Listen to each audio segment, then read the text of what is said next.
Oh boy, I lose track of dates here, but I believe this is Sunday, April 12th, 2026. And the reason I lose track of dates is because I had quite a whirlwind of a week along with young Mr. William Walter, who joined me in New Orleans for the DNC meeting. This is the second of these that we've attended in succession, and very interesting to just observe the way the DNC is evolving under its leadership, Ken Martin's leadership, and number of important decisions were made or um, sort of contestations about how the party would message outward to the public. Very important. And on the whole, I have to say I'm very favorably disposed towards how the new leadership is approaching the party, especially in terms of the openness of debates, allowing voices to be heard, and in that. Um, Look, we're in a situation with the Democratic Party where the base of the party overwhelmingly supports the progressive agenda. And the ability of this agenda to really ascend to be adopted by the party is largely blocked by the forces of big money in the society and their role inside the Democratic Party. And so, the debate about progressive issues are allowed to be brought to the fore. And so we'll talk a little bit about that in these first 15 minutes. Our featured guest is somebody who I was introduced to by Donna Smith a while ago, I think definitely over a year ago on Positively Progressive, where I was asked to participate in one of the show's dialogues with Jena Griswold, who's the Secretary of State of Colorado. And I have to say, I had not, and I have not met any, elected Democrat to a significant statewide office anywhere in the country who I felt was more impressive than Jena Griswold. I thought she was just absolutely spectacular. Obviously, she was holding the role of Secretary of State, and yet all of the issues that really sort of underwrite the core perspective of progressive Democrats of America in relationship to American politics writ large and the Democratic Party were things that I think she really had a strong grip on, very much an advocate for the working class with understanding the context in which the majority of the population in the society, the working class is understood by the people who don't own capital, aren't the people who run and own businesses, are really not represented adequately, and their perspectives are not represented within our political system. And of course, being a Secretary of State in the era of Donald Trump, it's a hugely, hugely important role. And then after that, later in the show, we're going to be joined also by Dr. David Goldberg, and he'll be addressing health disparities. And he's a frontline clinician and preventive medicine champion and a social justice advocate working within and has been working within the federal government. And he will be introduced by PDA Chief of Staff Mike Olis. And we'll hear from Mike Fox in a few minutes with our PDA to-dos for the week. Now, before I bring William in to just for us to try to provide a brief summary of what we encountered at the DNC meetings, I have to say, just about 45 minutes ago now, I glanced at the headlines in the Guardians, and you get victories where you get victories, and you embrace them from wherever they're coming. And I didn't really see this one coming, but folks, it really looks like Viktor Orban's one of the strongest allies of the international, as it were, MAGA movement, the movement for right-wing authoritarianism, which again seems sort of quite coordinated at this point, anchored in Western Europe, but also, of course, with great allies, whether they be Vladimir Putin or Modi in India, across the world. It looks like one of their icons is suffering a massive defeat. I can't say that I understand the national dynamics of how this came about in Hungary, the electoral dynamics as to how it came about in Hungary, how an authoritarian like this has allowed this to happen after all the kicker for someone like Putin is to, win an election or two and then pervert the electoral system to such a degree that there's no chance of them losing. Putin wins elections with 75, 80% support, with only nominal parties that are themselves pretty much pliant and supportive of Putin's, whatever his party's called, allowed to participate. Well, this was obviously not the case. Now, I think Hungary's part of the EU, and no doubt that plays a force in how the election plays out. But again, I'm not an expert on it, and was I knew it was supposed to be a close election, and I knew the opposition was leading. By the way, the opposition apparently is described as center right. There are these instances now around the world where versus the fascists. We will applaud victories by the center right. And again, I don't know much about their particular framing. Hopefully, they're not too pro-neoliberal. That will certainly probably very rapidly backfire on us if that's the case. But a great result today, a great result for international democracy, and a stunning defeat for the forces of Trumpism and CPAC, the groups within the current Republican Party who've been very much openly embracing Orban's. Also, by the way, it was an uncanny experience to be in New Orleans and all that's happened that's shaken up now the California gubernatorial race from afar. And that's something, again, I know that Mike Thaler, myself, and the whole team out here with PDA California will look at that now again. Up until a few days ago, Eric Swalwell had been the Democrat with the highest poll numbers, sort of consistently by a few percentage points over Tom Steyer and Katie Porter. And with Betty Yee, occasionally showing some traction, but not much. We'll see how things play out in the next week and look at that. And obviously, we did some very agile messaging and effective messaging in Illinois around a candidate we hadn't endorsed, and we at PDA will consider that in this now very dynamic situation with the California gubernatorial race. And the balance of Newsom's infrastructure had gone into supporting Swalwell, so this really, really throws open that particular race too. But alas, William Walter and I were in the great city of New Orleans, and we were there for the DNC meeting. And I heard right before we went on, William telling the staff about his experience. I want to say, because William and I did a lot of work with the Young Democrats of America, but also I attended a number of council meetings, and all of them I was able to participate in or have allies participate, such as Antonio Flacavento, who's the co-author of the Rural New Deal. And again, the embrace at this sort of more grassroots level within the DNC of the progressive agenda is very, very strong. So it was a very favorable set of meetings. But before I throw to William, I will say that, of course, there's the controversy around the resolutions in which the question is dark money. And it is true that in the debate over whether to single out APAC or also the crypto money and the AI money, those getting pulled out of the resolutions, what does pass are resolutions condemning the role of big money in Democratic Party primaries. So in that sense, even where there's an unwillingness to acknowledge the oversized role of in particular APEC's money in the primaries, which really does, I think, need to be singled out because it's so excessive and also so guiding the party in the wrong direction. Or attempting to the resolutions against dark money are continuing to gain momentum, and of course, very, very important, and the big, big, big tip of the cap here to the great Jim Langford in Florida, who's with us, of course, from PDA Florida, and the whole team in PDA Florida for introducing a resolution supporting a 21st century economic bill of rights, which was passed unanimously on the resolutions committee and then by the general body. So yes, the Democratic National Committee now officially endorses a 21st century economic bill of rights. Can I And interrupt for just a second, Alan? oh, Jim, Because of course, the floor is yours, my friend. Yes. it passed unanimously with no amendments. So it passed exactly as it was presented. That was thrilling. It So was unbelievably I thrilling. step back.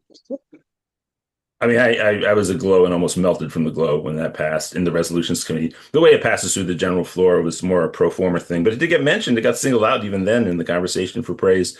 So, William Walter, quickly your reflections on the time in New Orleans before we throw to Mike Fox to do's, and then back to Donna Smith for her thoughts as she introduces Jena Griswold from the great state of Colorado. William Walter.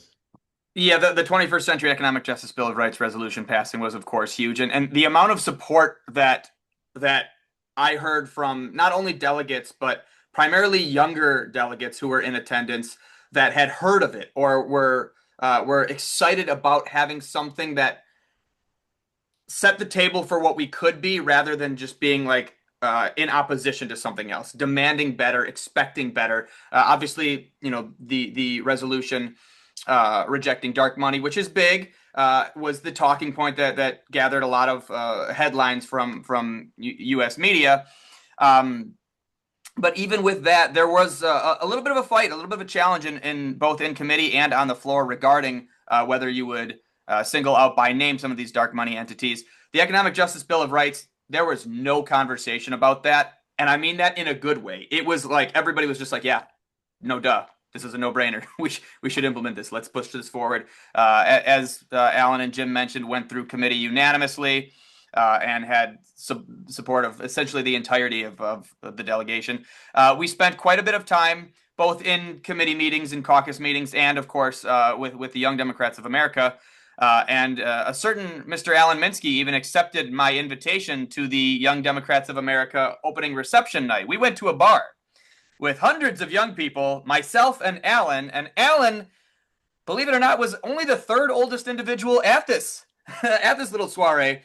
But you know, we were going around, we were talking to a lot of the young people from states all across the country, asking their thoughts and opinions on a number of these issues, and it's very clear what direction these individuals believe the party needs to go in, or needs to be working towards. And I was very impressed with my good friend Alan on how he was able to kind of fit in these conversations, despite being slightly older than the rest of us are. Unc Kaminsky did a great job filling in nicely.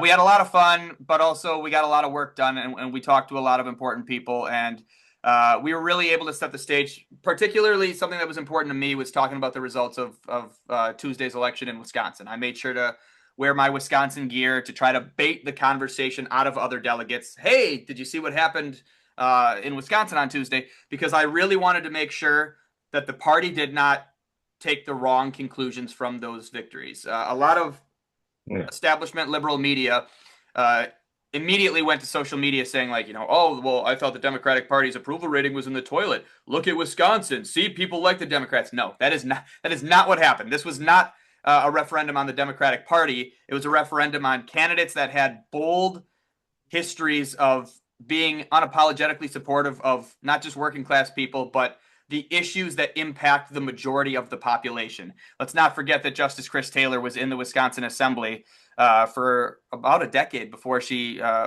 was appointed to a judicial position, and she was replaced by Francesca Hong. Francesca Hong is currently running for governor in the state of Wisconsin as an open socialist. She's leading the Democratic primary, and she is very much aligned with all of the excellent work that PDA has been doing over the years. So when you have these candidates that are authentic and that speak to solutions rather than trying to play the traditional partisan lines, or even simply building a campaign on attacking the opposition or attacking, you know, conservatives in a state like Wisconsin, it doesn't come off as real. And when we're able to have these candidates who do speak to the issues that matter, I think the sky's the limit. I think we're going to be able to really start seeing electoral victories all across the country. And as these victories snowball, eventually the dam will break. Once the dam breaks, we're going to be able to do whatever we want.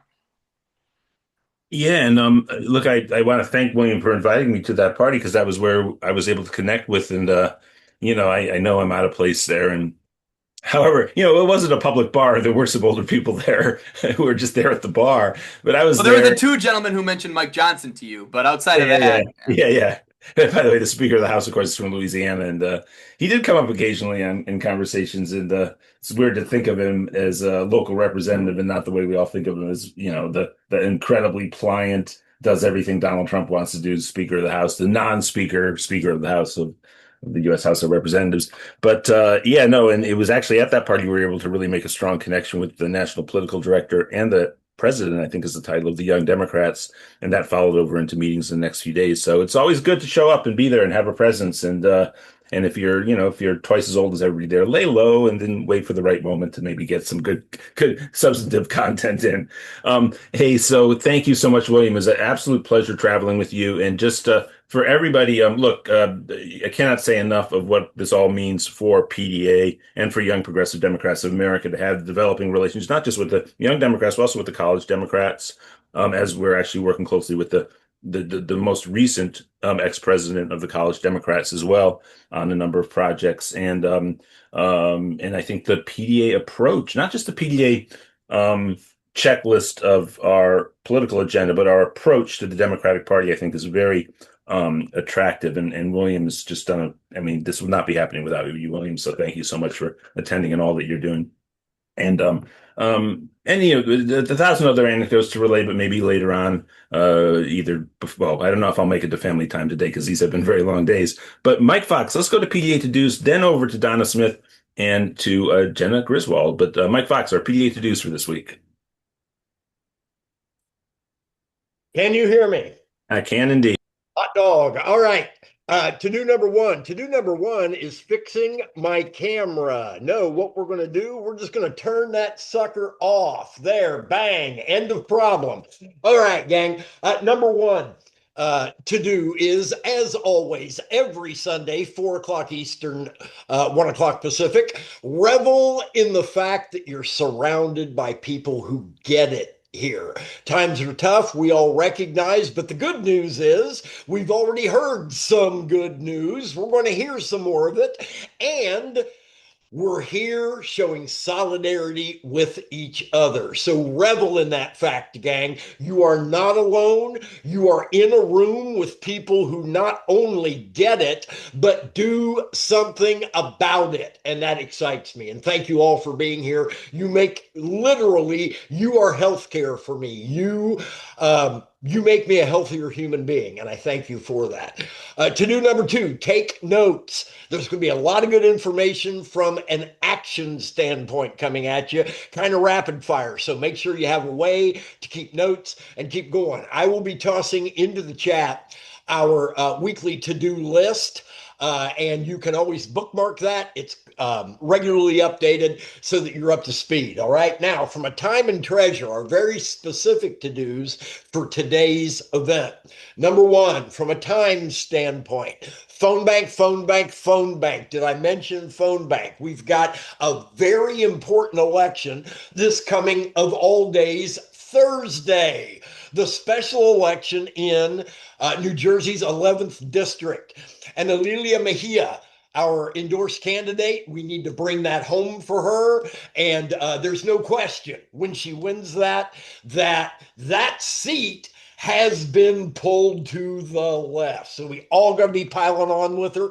Likewise, the other big project for us on the phone team over this upcoming week is huge event on Friday with progressive icon Senator Ed Markey out of Massachusetts.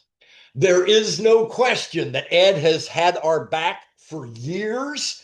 He's all about healthcare, not warfare. He's all about one of the champions of the climate and of environmental policy. And he has a corporatist elected standing up against him to primary him. We cannot lose that seat. Period. Hard stop. He's one of our most solid guaranteed votes in the Senate. So Friday, 7 o'clock Eastern. We need everybody on this call just piling on, showing Ed some love there, okay? I'll be tossing the link into the chat. If you don't see the link to sign up, or if you on any of the links, if you don't see the link that I'm talking about, hit us up at info@pdamerica.org, or just go to pdamerica.org and hit either volunteer or donate. And that's the other to do today. We have a goal today of 100% solidarity. 100% solidarity. What's that mean? If you can just make it $1, that'd be a beautiful thing. We take great pride at PDA in the fact that the vast majority of our work gets done by hardworking volunteers, people taking their civic duty seriously. And we love that. That's one of the major reasons why I'm involved with PDA. However, we also recognize that we got to win. And the way that we ensure that we win is if we hit every goal that we have. And if we don't have enough volunteers on the phones, then we're going to have to hire people to make it happen, right? Likewise, we have overhead, database management tools, Zoom costs money, et cetera, et cetera. So my end of my babble on that is pile on however much you can today. And our goal is 10 new sustainers. If you can do 5 a month, 10 a month, something like that, please do, because it makes it a heck of a lot easier for us to budget upcoming months if we know what we've got coming in. And likewise, it shuts me up more as well. I don't have to keep coming back saying, "Hey, we need money." So, if you can be one of the 10 news sustainers, that'd be a wonderful thing. I'll be back at the top of the hour to identify where we're at on our goals. And back to you, Alan. Thank you so much, Mike. And right now, I want to toss to Donna Smith, who's going to introduce Jena Griswold. And all I can say again is that I was so unbelievably impressed when I had an opportunity to be in dialogue with Donna and Jena Griswold. And I really think you're about to hear the voice of Jena Griswold, a politician who I think is going to be an anchor for the progressive movement for years to come in the United States of America, based out of Colorado. And handing off to the great Donna Smith to introduce Jenna, but maybe some thoughts on her thoughts on the week that's passed and the week that's coming. Take it away, Donna. Oh, what could we all say about the week that's passed every week, right? I am so honored to be able to introduce my Secretary of State. I met Jenna several years ago when she first ran for Secretary of State here in Colorado, and our Progressive Democrats of America chapter here in Denver that Susan Gilbert heads up. We did endorsement rounds, and we were lucky enough to meet Jenna. Now, what I've learned about her in the last several years is much more important to me. And my experience as a voter and now as a citizen of what I hope will continue to be a democracy. Jenna, of course, I tell her all the time that her personal story is her superpower. She came from a modest background, like many of us have. First generation college graduate, and graduated from law school. That's no small thing. And she has existed in a world that is dominated in Colorado and in many states at the upper echelon of politics by men. Colorado has never we've never had a woman governor. And as yet, we have not had a woman senator, United States senator. We will sometime, but we have not yet. And so I look very seriously at those women who run for these statewide offices. But in recent years, as we all have watched in this democracy, I urge you to go and look at Jenna's background and you can learn more about it. But as we've watched the Trump administration encroach on our rights and our most fundamental right in this democracy of voting, it has been terrifying for all of us as voters to wonder, what's going to happen next. But I thought when doing this introduction, I should make sure that I understand critics of Jenna's and what they're saying. And I took a look, and one of the first things that popped up stood out to me, and that's how I want to introduce her. One of the first things that popped up was from the United States Department of Justice. It said the United States of America versus Jena Griswold. It doesn't say the United States of America versus Donna Smith or Larry Smith or Susan Gilbert. It says Jenna. And in that instance, when I was looking at that, I was thinking about this amazing young mom and wife and person I respect who works hard. And I thought, she's standing in the breach, folks.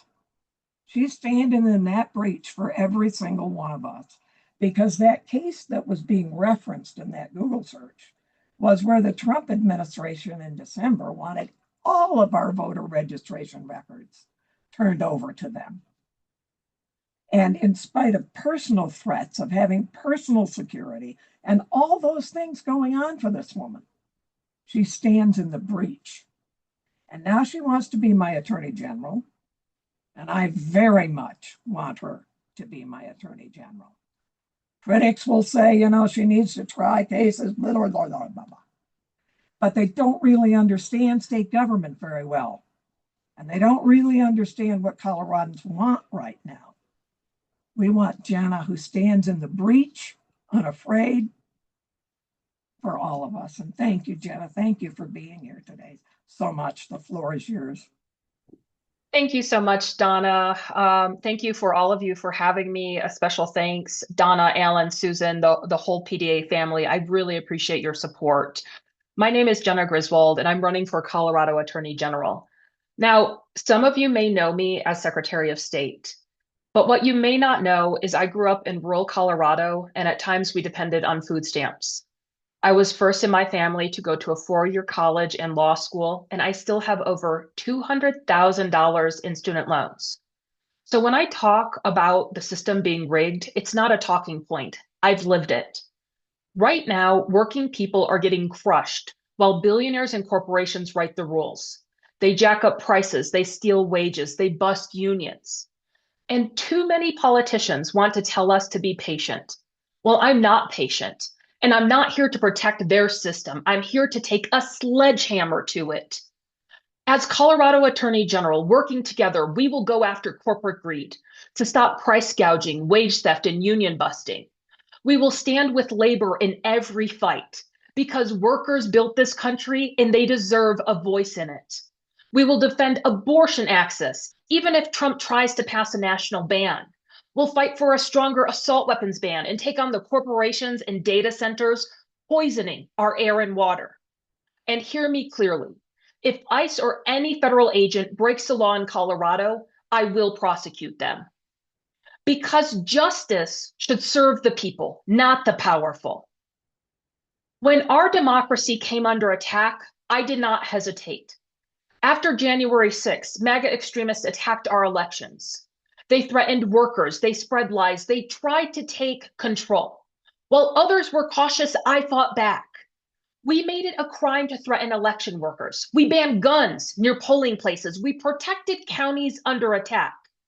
And when Tina Peters, an election denier county clerk, tried to sabotage our elections for Donald Trump, I removed her from direct election oversight and made sure she was held accountable.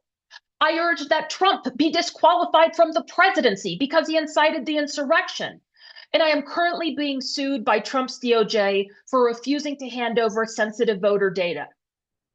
And when the establishment said, but Jena, don't go after Trump, it's too partisan, I responded, if we don't stand up to an insurrection inciting fascist, what the hell are we doing?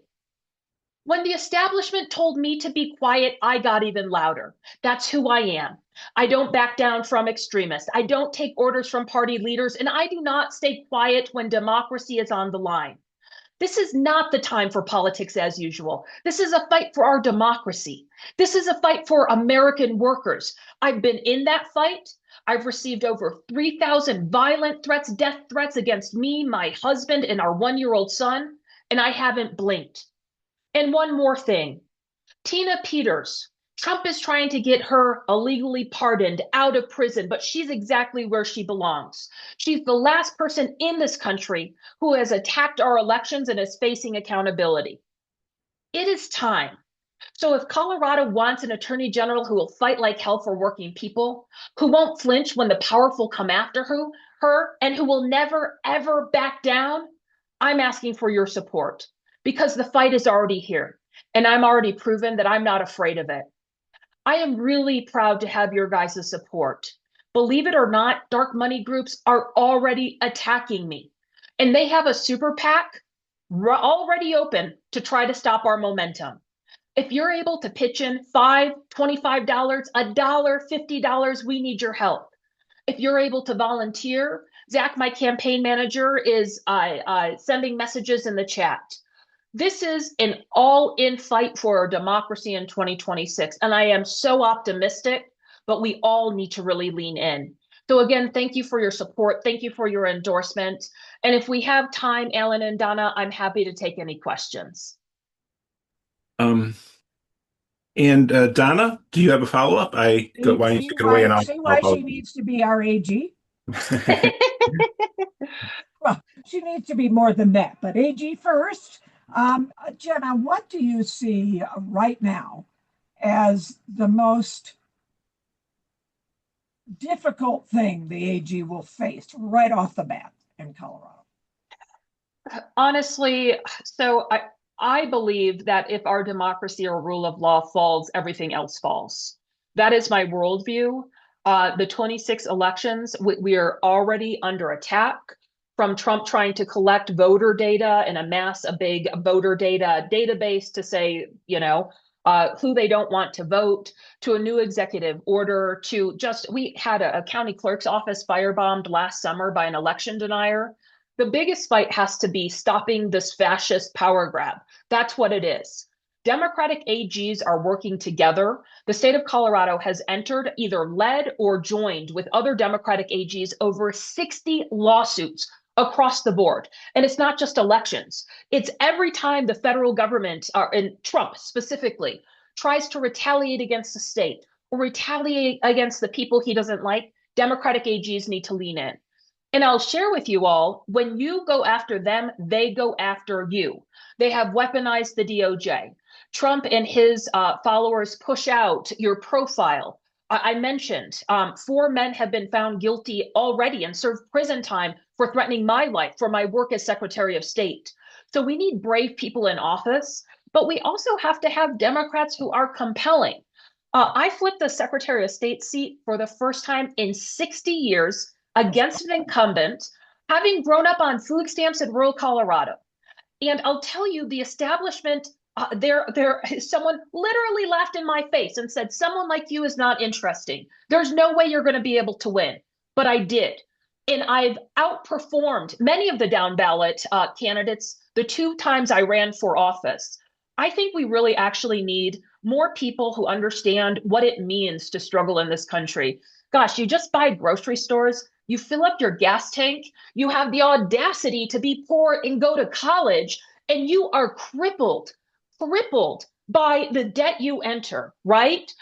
So, people who can connect with working folks, with rural folks, with just normal people. And it's really hard because our democracy that we are fighting to preserve already was lopsided.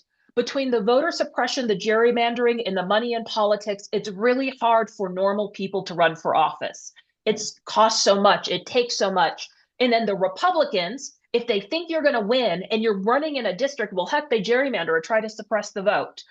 So I would say, number one, the biggest task above us, in front of us, is fighting to preserve our country against Trump's fascism.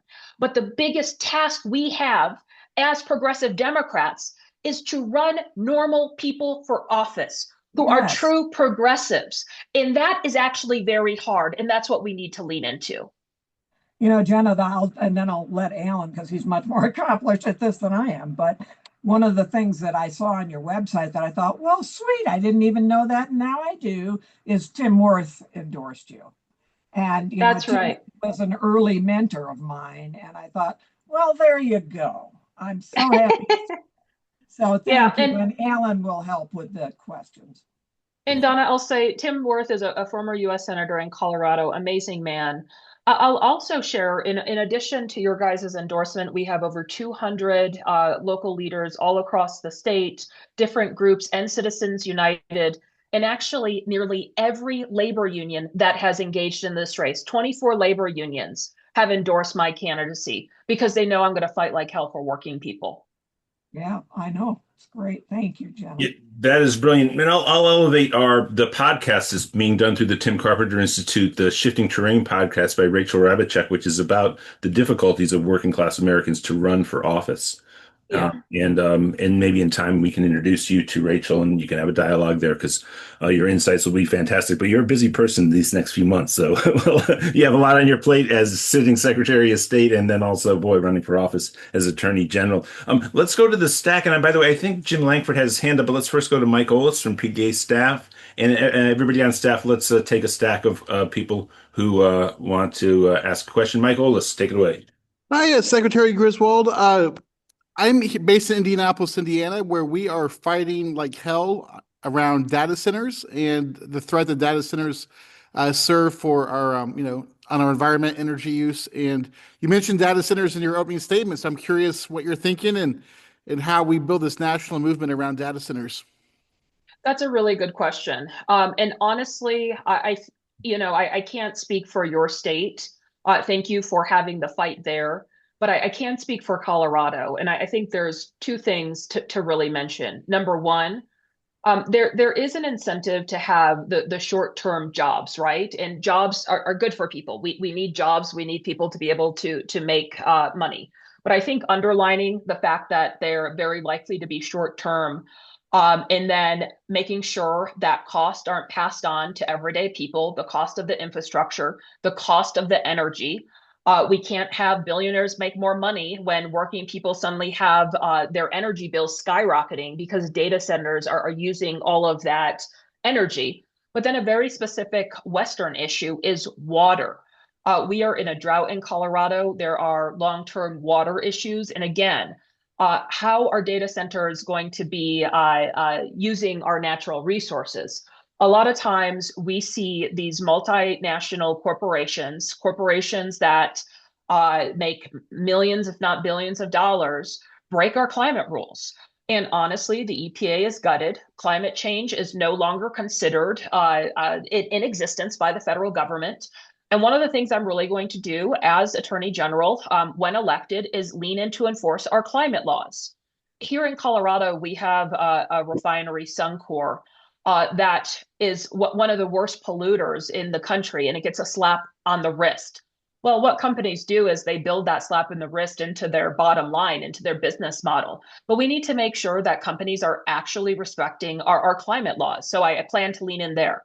When it comes specifically to data centers, I can only speak for Colorado. I think we need a moratorium until we find out what the long-term energy and other costs are going to be on Coloradans. Again, I am just so sick of living in a system where the rich get richer and richer on the backs of working people. It's hard enough for working people to get by. So I think, that's where I'm at in Colorado, but I'm not sure if we have time for a dialogue. I don't know exactly what's It's happening the in exact your same state. thing. We have a lot of water Okay. here, but it's being drained and hurt for data centers. So thank you so much. Of course. Jim Langford, please unmute. Yeah, I have kind of a logistical question, and Sure. I was wondering, being the Secretary of State and having to administer the election to begin with, how hard is it to balance that, to juggle that between running yourself, for the highest office in the state, and then at the same time managing the election itself? How Yeah. difficult is that for you? Well, I would say the difficult part is when you're not independently wealthy, and that's the truth. Under our campaign finance system, when you are independently wealthy, you can dump in any amount of your own money into your campaigns, and you don't have to campaign like a normal person would. I would say running for office and being in office is difficult.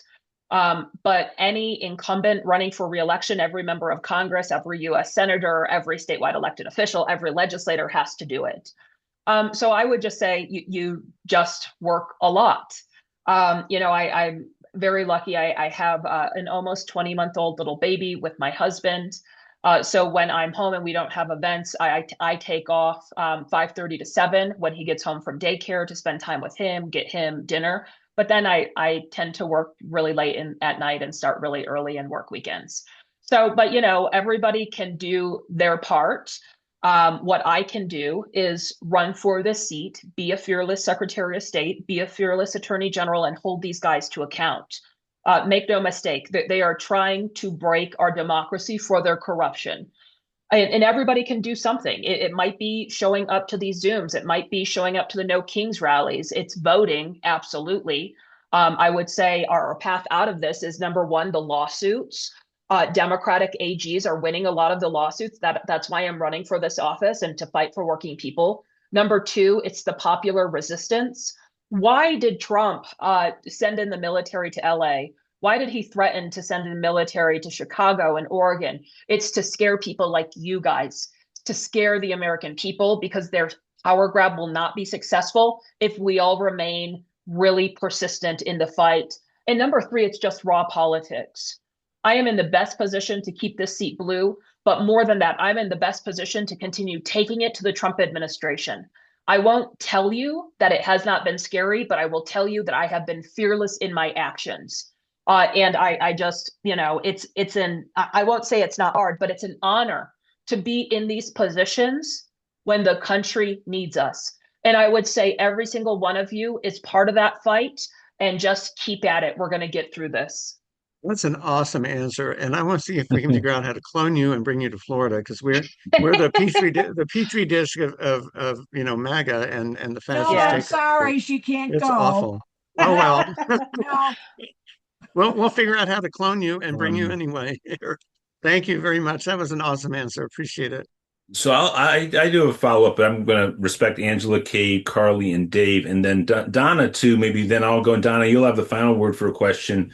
And then Angela below, please unmute, and you have the floor. Yeah, thank you for your comments, Secretary. What I wanted to bring up is two things. I'm glad that you mentioned the Western drought, because if there's anything that is more in line with the 21st Century Bill of Rights, it's the right to water, food, and electricity. So what we're proposing, I'm with the Coalition for a National Infrastructure Bank, which has been endorsed, the Infrastructure Bank by PDA.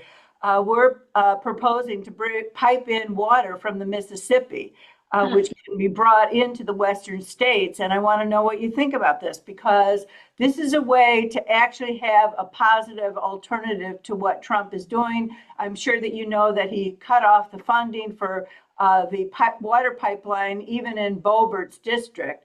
So what we're proposing is that these things have been done before. Americans should think big and start thinking positive about what we can do on building infrastructure for all the nations. So I wanted to know what you thought about Yeah. the drought situation. Yeah, that's really interesting what you're. Oh, I may be at time. No. Yeah. That's for It's like, get out of here. questions. No. No. It sounds really interesting what you're working on, and you're absolutely right. Trump has actually been retaliating against the state of Colorado. I mentioned in my opening remarks Tina Peters. He's been retaliating against Colorado because Tina Peters continues to be in prison. She compromised her voting equipment trying to prove the big lie. She's currently serving 9 years of incarceration and is literally the last person in the country facing consequences for attacking our elections. Trump, of course, pardoned all the January 6th insurrectionists, and some of them are on committing more crimes recently. But anyhow, he's been retaliating against the state. Part of it is trying to close a climate research center up in Boulder, which forecasts a lot of the nation's extreme weather. He vetoed a bipartisan bill that would have brought clean water to southern Colorado to Congresswoman Bobert's district. And it's more than just that. It's Space Command. It's a lot, millions of dollars in federal funds, and our current AG is fighting back on all fronts. I'll share with you all. I mentioned I grew up blue collar, but I grew up in the mountains, literally in a cabin with an outhouse outside on food stamps, a couple 100 feet from Arapahoe National Forest and a couple miles from Rocky Mountain National Park. So towns like that, where I grew up, communities like that, water is key to our local economy and way of life. And like many people across the country, I've lived through my fair share of droughts, wildfires, and flooding. Colorado right now, we're having one of the driest winters in history. We're facing a drought. We're likely to have fire risk this summer, and demand for water is growing across the state and growing across the West. And the West has not been able to come up with an agreement on water usage. So I do think looking at creative ways to minimize the water shortage is something that we all should be doing. And I would be very interested in learning more about your initiative. Donna can connect you to me, and I'm happy to learn more. Thank you. Kay McGowan, you have the floor. Kay, your question? Kay, you should be unmuted already. We'll jump over to Carly for a second. Carly, please unmute. Hi there, Jenna. Okay, I know this probably isn't something that you would condone but do you know what's your take on all the warehouse fires that have been going on lately? The warehouse arsons, because this whole started in California when a disgruntled employee set a warehouse filled with toilet paper and paper towels on fire, complaining about not being paid enough to live. I mean, Yeah. from a PDA standpoint, Yes, I understand that you're disgruntled because you're not getting paid a living wage, and that's what we as PDA are fighting for. But literally setting things on fire probably isn't the best way to go about it. If we're metaphorically setting the system on fire in bright blue, that'd be one thing. But Yeah, literally, that's probably not the best idea. So what's your I take on that? agree. No, I agree. We have to be, look, the justice system is under attack right now. We're seeing a high degree of illegality and unconstitutional behavior from the White House. Uh, we have to continue to be the people who respect the rule of law and laws. And there's ways to fight. I know things are not fair for people, but you cannot resort to lawlessness or violence. And I would just add on, I know this isn't your question. I would just add on a note about where we're at in the country. Just remember, it's not only Democrats who are not liking how this country is going, unaffiliated and many Republicans also. So I would just throw a note out there on civility and respecting your neighbors and your community members. We should have no tolerance for racism, for any type of violent behavior, any of the neo-Nazi culture that is in the upswing. But remember, a lot of people, a lot of Republicans, a lot of unaffiliateds, they're patriots just like you guys. So let's work to build common ground. Let's work to disabuse disinformation. Remember, a lot of people consuming disinformation, I just don't really know if they are totally at fault. People should be able to trust their news. But at this point, many times you can't. So I think overall, we have to organize. We have to win hearts and minds to our side in this fight, and we are. And we can't resort to othering people who do not think like us. We need to try to win their hearts and their friendships. So I would add that on. Kay McGowan, let's try again. Please unmute Kay, and then you will have the floor. Can you hear me now? Yes, we can, Kay. Okay, good. So good luck, Jena, with your campaign and the election. Thank you. You're in a unique position, and the question I have is, I come from a swing state. My state Secretary of State is a Democrat. My AG, unfortunately, is not. And my concern is, because there has been some shenanigans in the 2020 election from my state, looking forward to 2026 and the elections, is there the ability, and I do believe my state attorney general, no, my state secretary of state and my governor have said no to the Trump administration about releasing our voting records to them. However, if there's some kind of questionable process that has happened, or people think there has, how does the attorney general's position How do I understand your question? You know what Like I mean? what happens if the AG refuses to defend Yeah, the election? yeah. Kay, where do you live? Pennsylvania. Pennsylvania. You Yeah. actually have a Republican Secretary of State who is just a wonderful person appointed by your governor. So he and then you have a Republican Attorney General who I think won by like 140 or 150,000 votes. So I think a couple things. And by the way, it's worth noting that your Secretary of State is a Republican. He was one of the Republicans who refused to give in 2020. So I think a couple things. By the way, I went to law school in Philadelphia. Spent some time out in Pennsylvania. I am not sure how the intersection between the Attorney General and Secretary of State works in Pennsylvania, just to be honest with you. But usually when there is a will, there is a way. And I would venture, I do not know, I'm not a specialist on Pennsylvania constitutional office holders, that if your Secretary of State could not bring a lawsuit himself, your governor can. Governor Shapiro can, and he has. So I think that's how it would work out.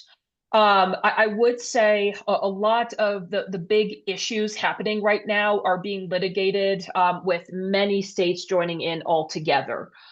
So this latest, Trump issued an executive order a week and a half ago to try to direct the Department of Homeland Security to basically put together a list of who can vote a mail ballot. Well, number one, he has no right to do that. Number two, why would we ever trust their lists? States oversee elections. Number three, it's unconstitutional. Various states have already filed the lawsuit. And that would affect, I'm very optimistic it's going to get struck down. That would affect the entire country. I will tell you, Pennsylvania's Secretary of State is actually appointed by the governor. The vast majority of secretaries of state run for statewide office.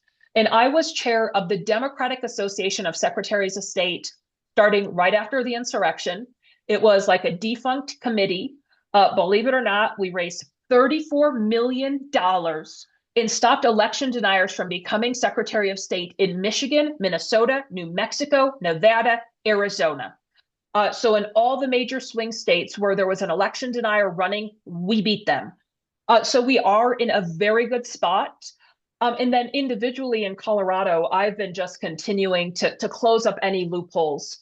We have an election bill running right now. By the way, previously, we banned guns close to voting. I've increased drop boxes by just hundreds of more drop boxes.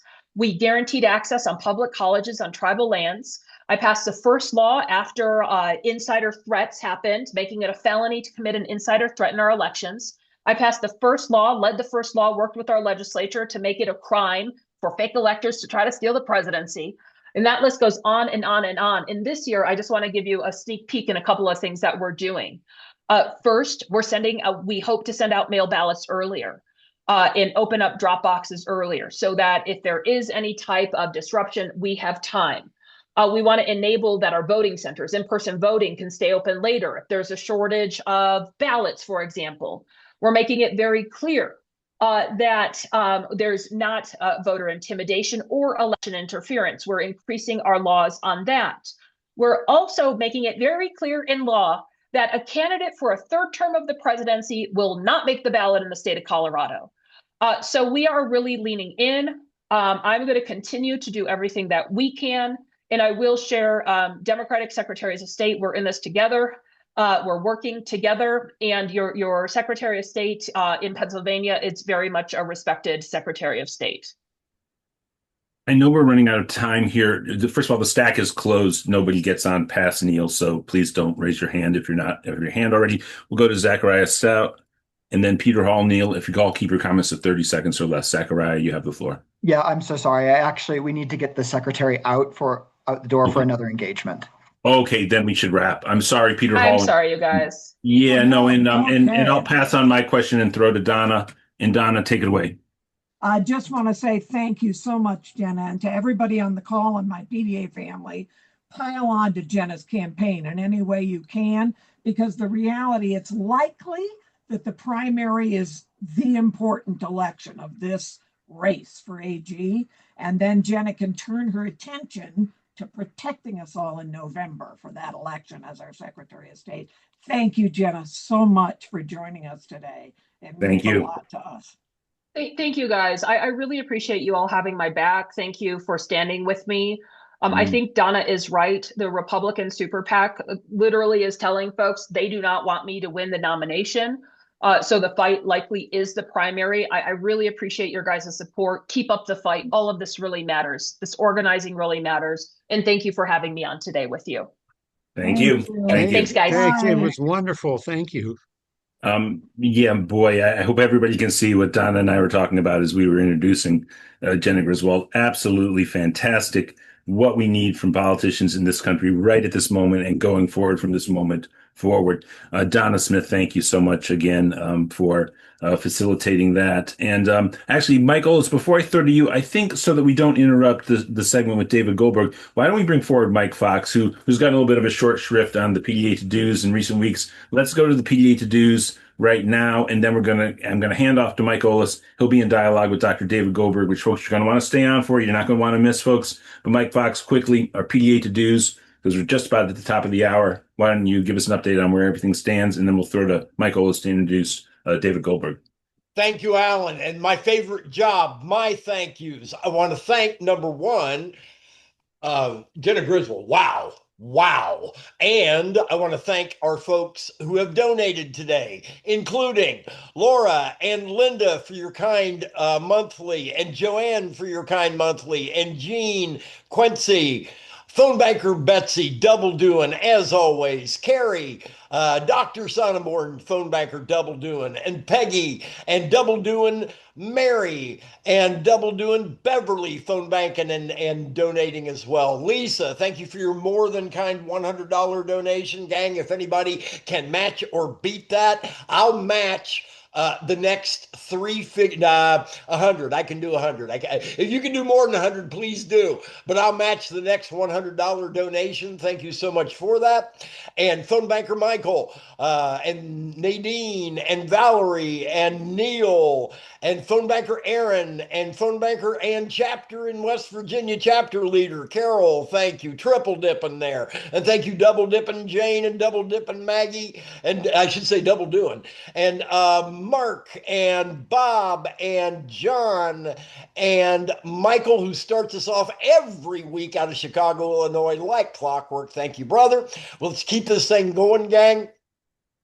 And I want to thank all the folks who have volunteered as well. We're still short on both goals for today, so let's absolutely nail those. I'll be putting the links into the chat where you can volunteer or donate. And during family time, we'll take a deep dive on this. Back to you, Alan. Thank you so much, Mike Fox. And let's go with no further delay to Mike Ollis, who will introduce Dr. David Goldberg. And take it away, Mike Ollis. Hey, Alan.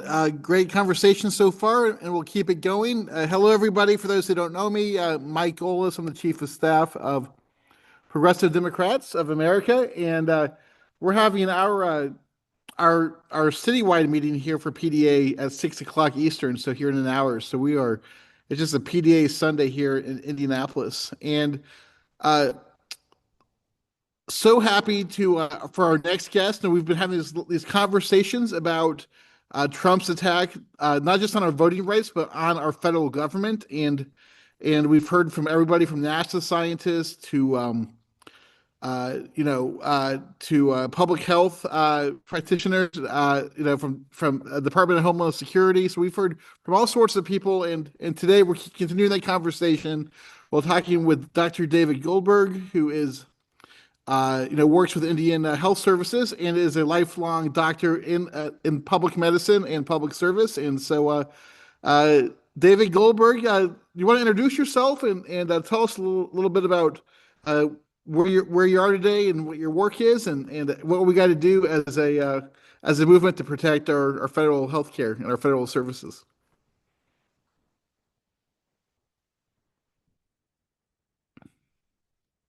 Okay, good. Thank you. So yeah, my name's David Goldberg. I've been a physician for 40 plus years. The last 10 of which I worked for the Indian Health Service in Chinle, Arizona. I retired in 2014, and I actually found it hard to retire and missed being at the Indian Health Service. So now I'm doing some part-time work there. It's really. Were there more questions, Mike, or should I just? Yeah, no, I think you're based in Albuquerque, is that right? And you work mostly in Arizona? Yes, I live in Albuquerque now. Yes, and you want to just take it away, and we'll just have some questions for you after the presentation. Perfect. So, I just want to thank everybody who organized this meeting from Progressive Democrats of America for inviting me, for your interest in the Indian Health Service. It's like a big honor to be here. And, after that last presentation, I'm kind of almost speechless. She was so great. When I do this, give me a second. Okay. So there's like a few different things that I want to try and get at in my 15 minutes or so. I want to describe the health system of the Indian Health Service a little bit. And at the end of the talk, I'll get at kind of more of a discussion about how things are going. I also want to talk about Native American health. And I want to do so in the context of our nation's health. There's really alarming trends in the US health. So if you're saying Native American health is poor, it's like, well, in comparison to, kind of a really disturbing situation. And then I think there's really important lessons that we learn when we can understand these different health disparities between Native Americans and the US population. I'm also going to introduce you to the social determinants of health, but also how Native American culture is a positive influence in health. So kind of a lot of different things that I'll touch on. The origin of the Indian Health Service really goes back to tribes, but to treaties that were signed between the tribes and the federal government. The treaties generally meant cessation of hostilities and ceding of Native American land and power. In turn, the federal government agreed to a set of obligations to the tribes, and this include provision of health. Now, many of these treaties were signed in the mid and late 1800s, and health provision at that time had a very different meaning than it did 100 years later or today. So subsequent laws and Supreme Court decisions transformed these 100-plus-year-old treaty provisions into the policies that we see today. But these obligations are the basis of the modern-day Indian Health Service. The Indian Health Service was founded as an agency in 1955 in the Department of Health, Education, and Welfare. Before 1955, there were hospitals and health facilities, and they were run by the Bureau of Indian Affairs that was in the Department of Interior. Here's a map that shows reservations, and many of them are kind of small, and it's purposefully that way. And there are also markings of some of the health facilities. There are 574 federally recognized tribes in 37 states, and an estimated 2 2/3 million American Indian and Alaskan natives. So IHS has runs facilities, so federally run facilities. There are also a series of tribally operated facilities under Public Law 638. There are urban Indian programs, and then a variety of public health programs and community health representative programs. The budget from the federal government is just over $8 billion, and over half goes for a variety of clinical services. But the IHS also gets additional revenues through insurance, and Medicaid is a very important payer for the Indian Health Service. So if we look kind of big picture, IHS has its root in the moral obligation of treaties. It's mission-driven as opposed to profit-driven. And the mission draws passionate and dedicated people and into the workforce, and the workforce in all levels are engaged in the mission. IHS is universal, so everyone can walk in the door. Nobody in the community is excluded. It's comprehensive, so it includes access to specialists off the reservation. There are on-site pharmacies. In larger settings, IHS clinics have additional services like optometry, dental, podiatry, mental health, physical and occupational therapy, and native medicine. There are no co-pays or charges locally, and IHS absorbs the costs for people who are uninsured or underinsured. The intent of this system is extremely strong and clear. All of our healthcare should have this kind of strong universal commitment. And it's important to note that it's possible to do it in the United States. Next, I'm going to talk about Native American health and these underlying social determinants of health. But to assess Native American health, we compare their health to the health of the overall US population. So first, let's take a look at how health is doing in the United States. For a modern developed nation, and then compared to peer countries, health in the US is poor and getting worse. So one example, in 2021, the US ranked 42nd in the world for life expectancy. This was in spite of our having the highest per capita spending on healthcare for all countries in the world. Our ranking had declined from number 12 in 1950, and this decline was pretty progressive since 1985.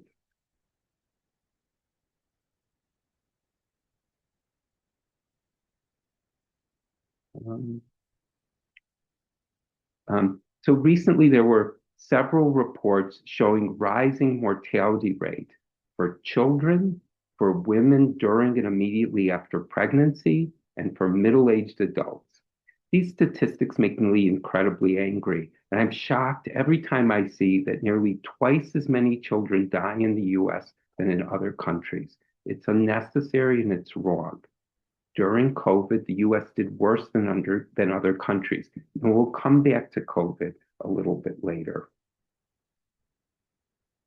When we consider that health is getting worse for the US population, we might ask several different questions. Two that come to mind are, is it getting worse for everybody? And why is the health of the nation getting worse? Well, in fact, when we look, US healthcare is getting worse for all different ethnic and racial groups. And that then if we look at American Indian, Alaska Natives, their health is relatively worse than the US population. The changes in Native American health predated some of the changes in the trends for the country as a whole. So we can look back and understand that the decline in Native American health was a warning signal for all of us. So what more do disparities teach us? What underlies these disparities? Disparities are not simply a matter of healthcare access or quality, although healthcare matters and it's often inversely available to the need. We understand that these disparities are driven primarily what we call the social determinants of health. The World Health Organization defines the social determinants of health, and this is widely accepted, as the conditions in which people are born, grow, live, work, and age. Power, money, and resources underlie the social determinants of health. If we look at the reservations, we find people with low incomes, poor employment opportunities, and many homes without running water or electricity. We find poor networks for transportation and food deserts. The water issues that Secretary of State Griswold talked about are impacting the Navajo Nation and other tribes of the Southwest. The communities have little power within the nation's political and social structure. Historically, the boarding schools undermined family life, and the impacts of the boarding schools ripple through subsequent generations. These are the social determinants of health, and we can link these social threats to poor health statistics for Native Americans. So while we learned about social determinants as a way to understand health disparities, we can also understand that the relatively poor health of Americans is due to the way power, money, and resources are increasingly concentrated in the hands of the few in the United States. Before we leave the social determinants of health, I want to remind us that the tribes each carry unique cultural heritage and that the culture is a buffer to some of the health effects of the social determinants of health.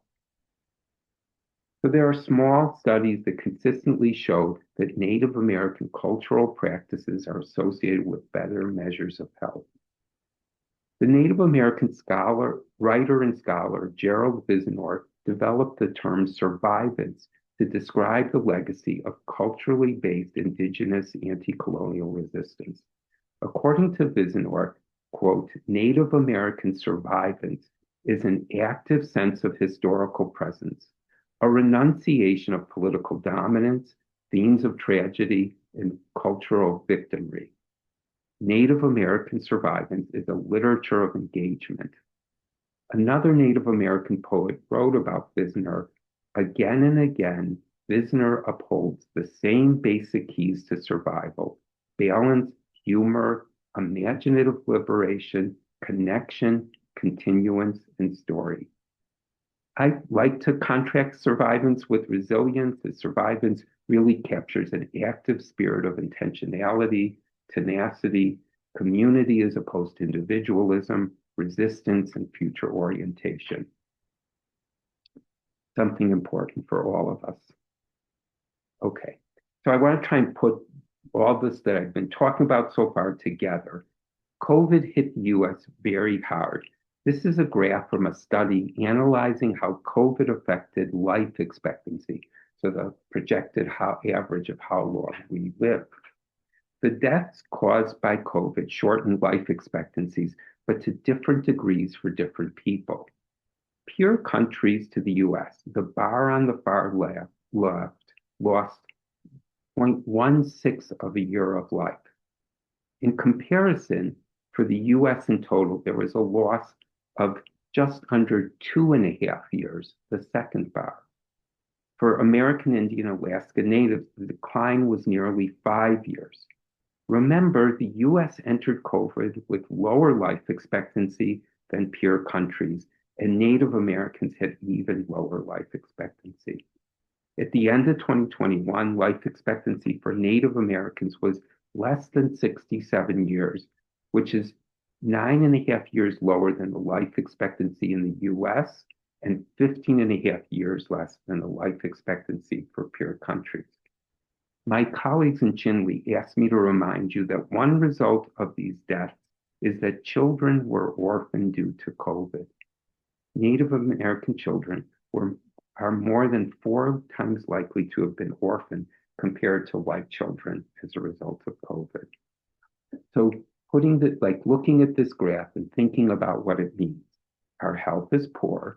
There are disparities due to differences in social conditions of life, how power, money, and resources are distributed. And when the next health emergency hits, the health of the nation is at risk to do even worse than we did during COVID. To avert this tragedy, we must strengthen our collective social fabric for all of us, with social investments and with our cultures of survivance and solidarity. We can do better. Okay, so I'm going to go back to IHS now after that. So IHS provides care to a population that has really high clinical needs with poor social and material infrastructure, exposed to sources of historical trauma, and with cultures that are strongly relational and empowering. So this is kind of this is part of the work of IHS to help people under these circumstances. And how's IHS doing? So a review article that was published a few years ago traced the history of IHS and outlined major longstanding challenges. I'll touch on a few of them. Funding is a perennial issue to public hospital systems that care for high-need patients. Governments like to keep appropriations flat, while inflation in healthcare is generally greater than inflation in the general economy. Staffing, recruitment, and retention is another challenging issue, with difficulties in IHS related to the many small and rural settings. Government human resources, procedures, and rules don't always match the needs for healthcare, and sometimes this can lead to confusion, delays, and loss of candidates. Then the fourth point on this list is that healthcare really occurs as an ecosystem. Changes in state Medicaid system, the federal VA, or private specialty practices all reflect back on how we care for patients in the Indian Health Service. And then the fifth point on this list is that the practice of medicine at IH is by definition the meeting of two cultures and often two different health belief systems. So we need providers who are skillful in navigating these differences. I described how the culture impacts community health in a really important and helpful way. Another reason why respect for cultural beliefs and practices is so important. In the last 15 months, things could have been worse. So IHS was funded during the government shutdown. The Medicaid work requirements of the One Big Beautiful Bill and shortened renewal intervals for Medicaid that affect so many millions of people do not apply to American Indian Alaska Natives. They were exempted from these. And then when DOJ was firing workers on probation, mostly those in the first year of service, IHS was spared this insanity. But in many important ways, the last 15 months have been very hard. And as a result, vacancies are up. Purchasing of vital equipment needed in the healthcare system is down. Censorship of flows of information is up, and community engagement is down. Demoralization of the workforce, and I would also say of the patients in some settings, is up, and recruitment is down. So looking at it in its totality, it doesn't seem that the Trump administration and senior HHS leadership have much understanding or regard for IHS. Their approach fits with the mold of being disruptive of governance and disrespectful of career government specialists. And they're not at all serious about running agencies and improving services. I hope this presentation helps you understand a little bit about IHS and that we might get further in the Q&A and care about the work we do.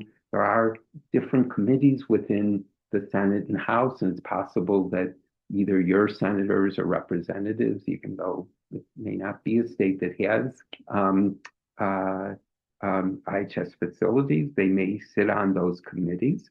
And I hope that some of you will maintain your interest, advocate on our behalf, and spread the word amongst health professionals you know about considering a career in IHS. And yeah. Thank you, Dave.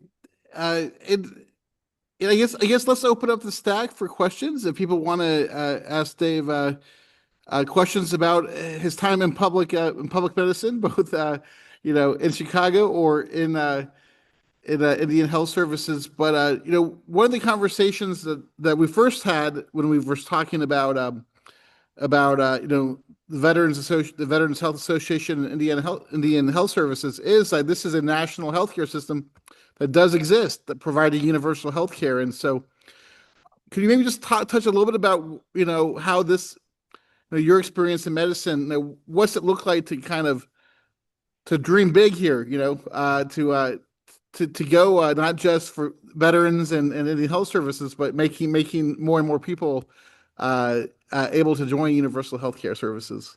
Yeah. So, let me just say, I'm going to kind of start out. Recently, Physicians for National Health Program did a nationwide survey of doctors, and they kind of the take-home point of their findings were that many doctors expressed what they called moral injury, and that a lot of it had to do with it working within corporate medicine. So kind of working within these settings where profits, are important. The bottom line is constantly being chased.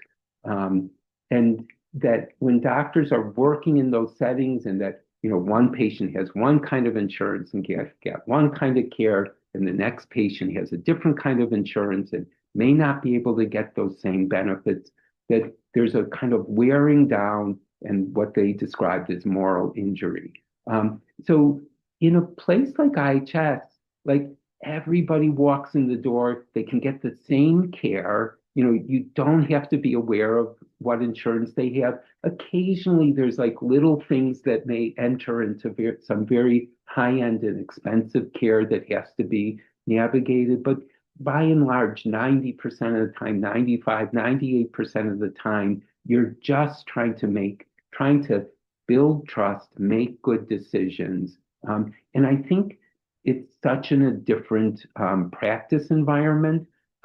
Many providers, love it. People who thought they'd come for 2 years stay for 5, 7, 10 years. Many of the doctors who do leave, talk about their time in IHS as being kind of the high point of their careers. So it's a very, very different practice environment. And then, one where like just the work of building trust with people, teaching, developing relationships, that our energies can really go to that formative work that's so important. Amazing, and what a beautiful vision for healthcare in America so far from where we're at right now. We were in Arizona doing some campaigning, and we came across a Banner, I think Banner Healthcare, which is a very pro-profit corporate healthcare system. And I was with a healthcare advocate and got a picture of her flipping the building off. So, but that's the type of healthcare we got to move to. And I want to, yeah, so let's go to our questions, and let's go first to Catherine and Susan. Catherine, are you there? Yes, I'm here. Great. Take Yate, it away. Doctor. I'm very, I kind of did not expect to have this subject. I'm kind of in tears at the moment. I am part Native. I was exposed to radiation as a little girl in a school along with one of my brothers. A lot of our other friends in the school wound up having throat cancers, etc., and passed away. I wound up having it at the age of 40. I was lucky. They removed it and I've been all right. But I understand the magnitude of what goes on among other Native tribes. My husband was Navajo. He died at the age of 42. And his sister had also been in the same program up around Gallup.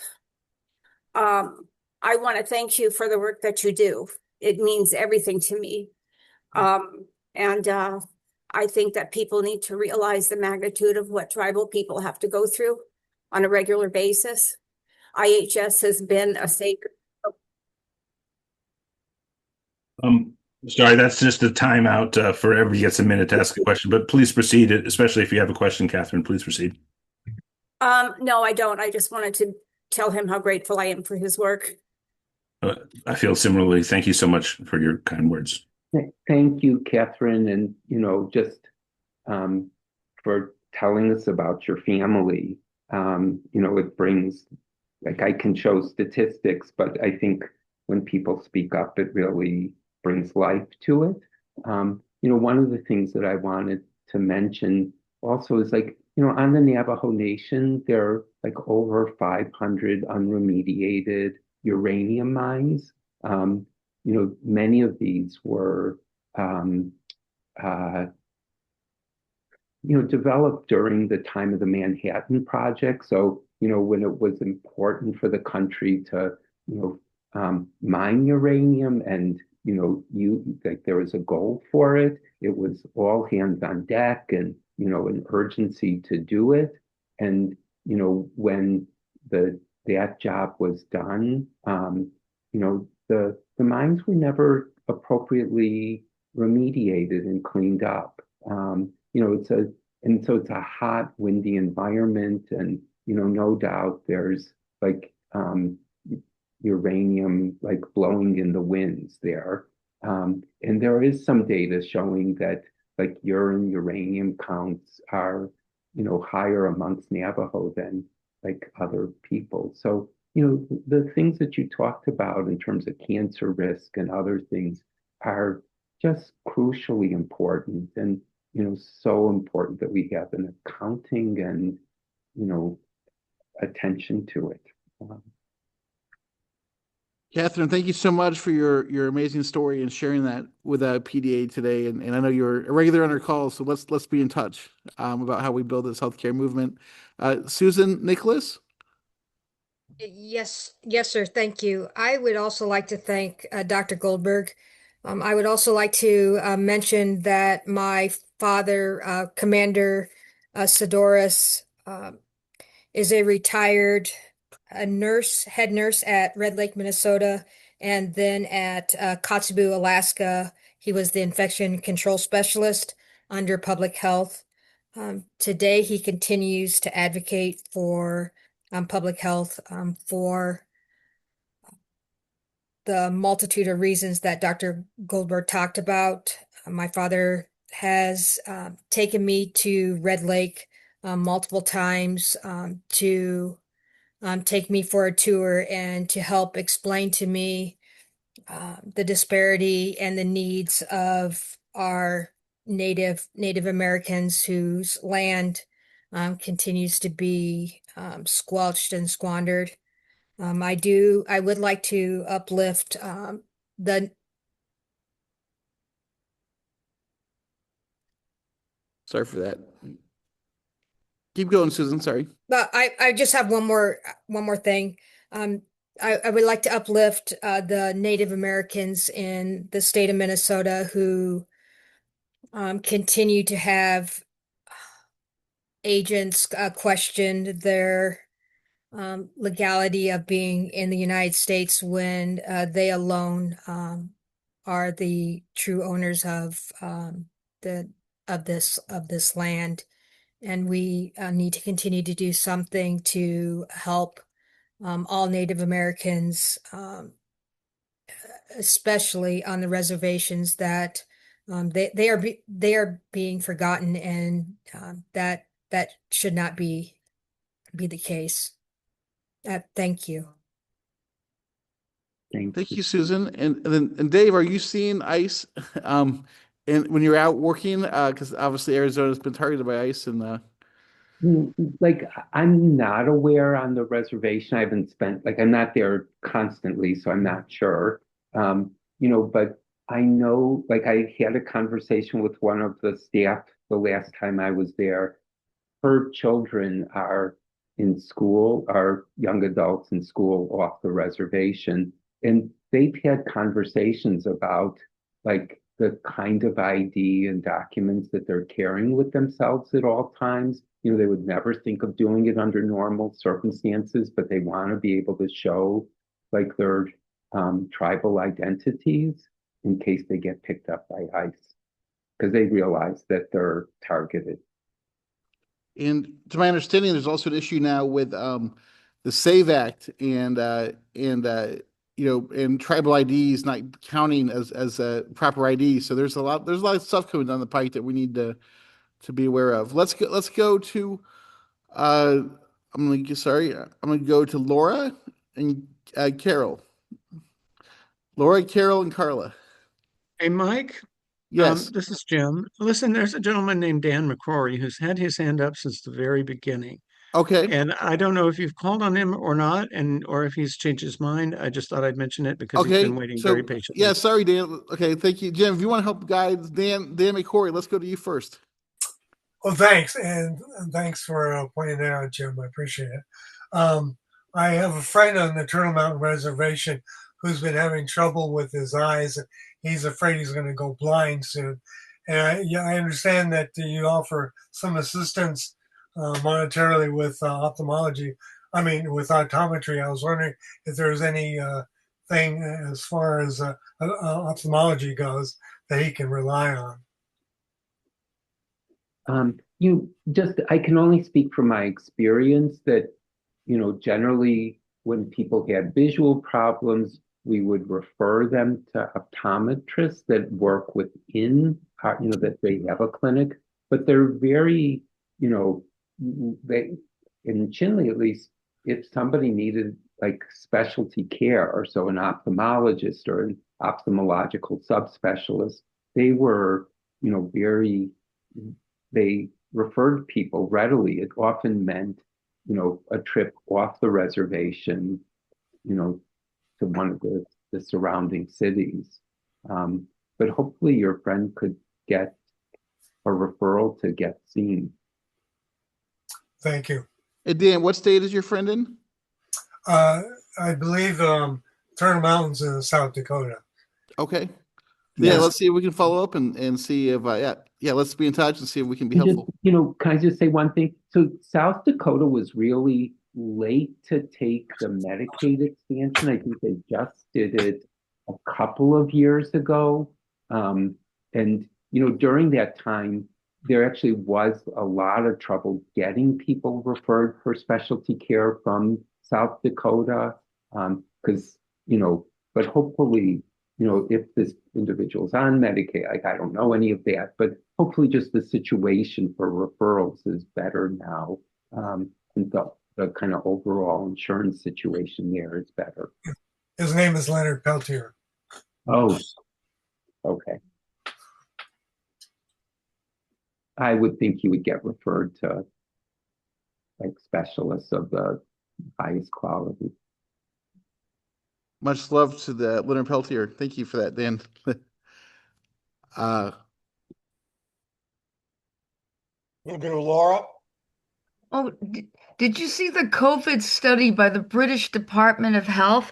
After like a few months, they were doing they were testing the summarizing life expectancy, the vaccinated versus the unvaccinated, and the children who were not vaccinated had a higher life expectancy than the vaccinated children, and the children that vaccinated had lower life expectancy. Right after that, they took the data off the internet and made it not public, said they're reviewing the data.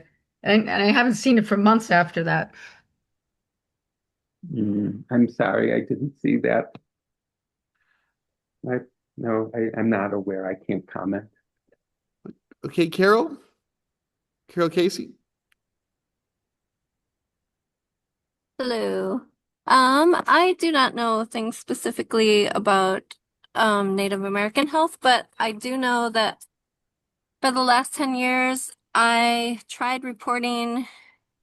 I was working in customer service at a health insurance company, and suddenly, toward the end of 2016, beginning of 2017, a whole bunch of Medicaid claims were failing to process. And I tried reporting it. And ever since then, I believe that I'm a whistleblower, though I have no protections. And something that has happened in that time is my digital medical document has become fractured, shows up different in different places to different people at different times. I've had to argue with practitioners regarding the sex I was assigned at birth. And I have been told I have diagnoses I don't have. And I have been treated shabbily and accused of wanting drugs. And I think that transnational organized crime is obtaining tons of drug supplies and equipment with the fractured document and is selling it on the black market worldwide. I've tried reporting this 13,000 times in a decade.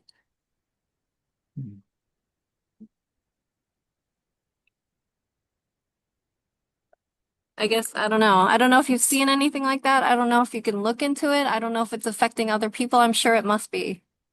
And so that's my question, I guess, if you could look into that.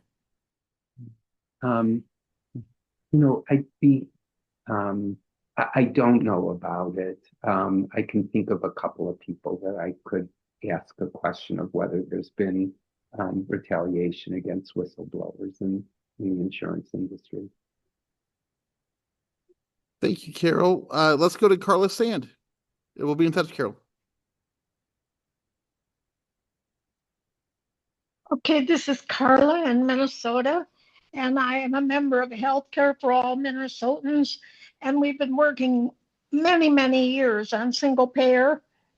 And some of our representatives, our congressional representatives, and maybe even possible governor candidates have not come out totally in support of single payer. And one of the reasons they give is that may interfere with the Indian health system. I'm wondering if that's been smoothed over or understood that it would not cause problems for the Indian health. What do you know about that? Sounds like a dodge. I don't know, like why, it just sounds like a dodge to me. I've never heard that. And I can't imagine like how one would affect the other. Like that we can't have better health care because it doesn't make sense to me. I'm really sorry. Hey, let's go to Kenneth. Kenneth, one of our Medicare for All activists in Arizona. Hey, Ken. Hello. No, I just wanted to chime in on that last comment that the Medicare for All bills that are in the Congress right now specifically maintain the Indian health system and would fund it fully. So that, I mean, they would get the same kind of funding as across the nation for, healthcare for each person. So there shouldn't be, I know that that was an issue, and that's why it's in the bill that Medicare for All will maintain both the VA and the Indian health system. Just wanted to clarify that for the last person. Okay. So maybe what they were saying is that it would kind of disband it, but that there's no need to do that can be addressed legislatively. Right. It's in the legislation. Great. Thank you. We have time for a couple more questions. Let's go to let's see what we're missing here. Barbara, and then Carly, and then John. And there's Lois is on too. Oh, I'm sorry, Lois. Go ahead, Lois. Phone banker Lois, you should be able to unmute. Yeah, during the presentation earlier when you were showing pictures of an indigenous grocery store, I noticed how there was so little produce, and I'm just wondering how we can clean up the soil of uranium so that people can plant nutritious and delicious food for themselves. And yeah, how can we make farming possible so that people can remain healthy and not get sick?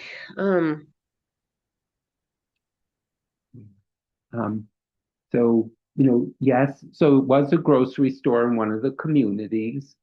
It was a particularly bad day then where you saw there was so few vegetables and kind of gigantic sacks of white flour in the next aisle over.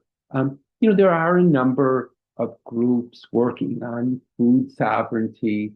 I took care of patients who had everywhere from small gardens to actually farms. It's a very tough environment because of the water shortages, for gardening and farming. Like people really, it's hard. People do it, but, it can be very difficult. It's a, and again, there's so many issues related to resources. But thank you, Lois. Okay, Barbara.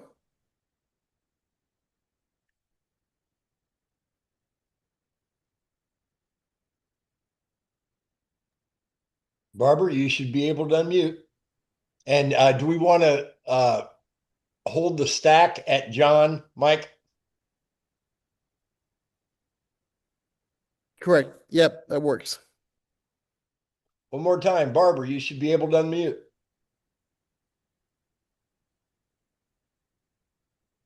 Okay, while you're working on that, Barbara, want to go to Carly? Okay, I got it. Okay, Barbara. I'm so sorry. I just wanted to thank you for all the work that you do. I have such a great love for the Native people. I've been onto many reservations, both on the out west, but also we had a group that we used to take food and sewing machines, just all kinds of things to the Pine Ridge Reservation. Do they also have medical facilities up there? Yes. They do. Okay. It Whoops, sorry about that, Barbara. I cut you off. Let's get to Carly. Barbara, if you had more to add, we'll get you back in here. Got buttons to push here. Okay, Carly, go ahead. Hi. Hi, Dr. Goldberg. I wanted to ask you, I would assume environmental pollution in general isn't helping the indigenous healthcare system on the whole. I remember the case of Man versus Ford in New Jersey between 2006 and 2009. I would assume that isn't helping the case. Um, so I think that there certainly are environmental issues that are there. Um, you know, um, and there are some really good environmental groups that are also trying to bring it to people's attention. Um, uh, Later this week, one of the groups is um, hosting a toxic tour. It has to do with fracking on the Navajo reservation and kind of the gases that are being vented off as part of fracking. There's been issues related to, kind of having landfills and dumps in the past that have been fought off. Um, is we had a couple of coal-fired power plants that were there. They've been closed down just because of the changes in use of coal. But there's been concern about just whether the waste pits from the coal fire, what's left, the residue, how it's being remediated. So there's a number of different issues. But thank you.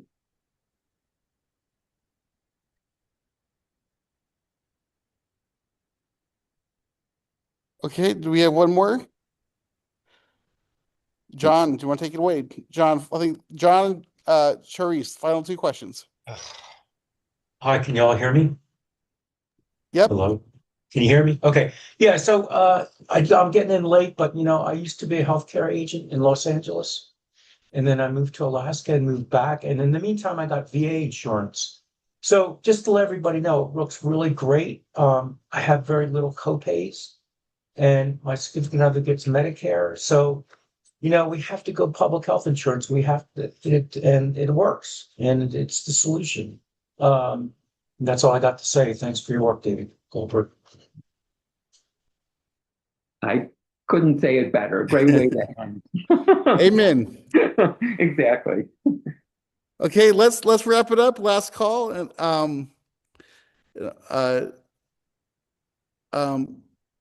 John was our last call, Mike. Oh, John was okay. I think Charisse might have raised her hand. Maybe Charisse, if you're there, we'll make you a late addition. And then I'm seeing my friend Laura in New Mexico, who would love to connect with Dr. Dave, who also is Laura's in Albuquerque, also doing some great stuff. So would love to connect you guys offline. David, thank you for doing this. I've been very sensitive to Indigenous Native affairs for literally decades. I think I inherited it from my father. And I even went so far in memory of my father after he passed away and I sold my father's house. The Mass Center for Native American Awareness put out a broadcast that were looking for quote unquote a gently used computer. I went out and bought them a brand new computer. They said that nobody had ever bought them a new computer before. So, and I've been a fierce defender of their culture, their rights, and their history. Some people don't appreciate it, but I don't care. No, thank you. And, I know that I went to a talk by a Native American scholar who just talked about that, if you understand Native American history, you really understand American history. In the recent birthright Supreme Court case, the government's argument had to do with the fact that Native Americans didn't have birthright citizenship, and so using that as an argument of precedent of denying birthright citizenship to people in 2026. So super important history talk that is ours to understand and grapple with. Thank you for your comments and sharing the computer. Yeah, thank you everybody for today's conversation. We're going to wrap it up, and I'm going to send it back to Mike Fox and Alan Minsky. Oh, I just want to thank you, David Goldberg, so much for your presentation. I really appreciated all of it and learning some great details there. And thank you for your life's work, and looking forward to working together going forward. Thank you for the invitation once again. Oh, thank you, and thank you, Mike Olis, for facilitating. And I'm gonna now pretty much we're gonna wrap up the regular show, right, Mike Fox? And it's time to move over to family time. Now, family Yep. time, everybody should hang out for. Anything else you want to add, Mike Fox? Nope, just put a bow on it. Again, I do want to say, and I should have said this at the beginning, and it's always important to sort of say near the top. People need to understand that the reason we don't have everyone's camera on is because it's the way we protect our show from being quote unquote Zoom bombed. So we have everyone's cameras off, so we protect the flow of the show, and we're not interrupted that way. And except for the co-hosts and the staff members and the featured guests. So I hope everybody we apologize. We'd rather have everyone's camera on. We could all see each other and communicate, but again, such is not the political landscape of America, and we've been sabotaged by Zoom bombing a few times. So just wanted to throw that out there. I should have said that, of course, at the top. And we'll be back again next week with another PDA Town Hall on Sunday, April 19th. Don't forget, on the 17th, we have our big event with Senator Markey, a great ally of PDA over the years, and we are definitely standing with him this year in his reelection. That is Senator Markey in Massachusetts. So we look out for all the information about it. That's a big event coming up on Friday of this week with Senator Markey and our folks over at PDA Massachusetts, of course. I'm Alan Minsky, and I want to thank, of course, our guests, David Goldberg and Jena Griswold. I want to thank the people in Jena Griswold's staff, Don Smith, and Susan Gilbert in helping set up that dialogue, and of course Donna for facilitating it. And I want to thank, of course, David Goldberg and Mike Olis for facilitating that dialogue. And of course, great big shout out to William Walter for again helping myself and telling everybody what it was like at the DNC this past week in New Orleans and how great all of that went. Now we're heading over to family time, so stick around. Mike Fox is going to facilitate. I'm going to run off to Burbank and pick up my car. I actually flew out of Burbank Airport and flew into LAX, so my car is over in Burbank. I go pick that up before the week starts. And stick around for family time, and Mike Fox will facilitate it and come back. Let everybody know to come back next week for another PDA Town Hall on Sunday, and of course the big event Friday with Senator Markey. Thank you so much, and take